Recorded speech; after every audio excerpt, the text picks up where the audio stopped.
overcome with emotion after the latest updates from his homeland. Yeah, the latest report I received from Tonga is that all agriculture is ruined, and I hear the farmers have been reassured by the Prime Minister that they will be taken care of. But that's, it's very sad to hear. So on top of the water that we need in Tonga, it seems like we'll be facing a food shortage as well. The shortages highlight the damage and impact caused by the eruption of Hunga Tonga Hunga Ha'apai. Farmers have spent, they spend a lot of money and capital and time in preparing their crops, and it's also one of the major exports for Tonga.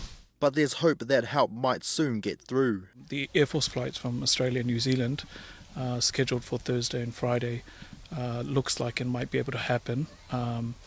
The clearing of the runway looks like it should be complete by the end of today.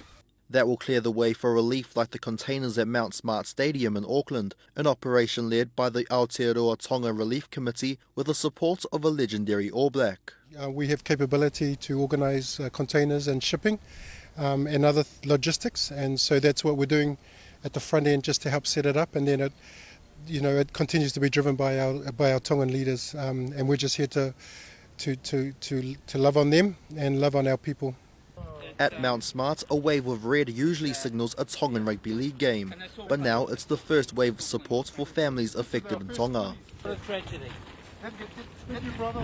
That's okay, my friends. Be well. Yeah, thank you, God bless. So the love, the offer of our people, not just the Tongan community, but businesses, Kiwis, all the Pacific people, it's really flooding in, and it's very powerful and it's beautiful. Next month, Mount Smart will play host to the new Super Rugby Moana Pasifika team in a pre-season game against the Chiefs.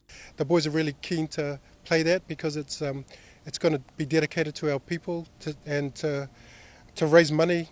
All the proceeds will go to the people back home in Tonga.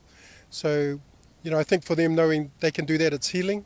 They're among the many Tongans who are waiting for news about their loved ones, while Kiwis rally behind their neighbours. Elijah Fa'afiu, PMN News.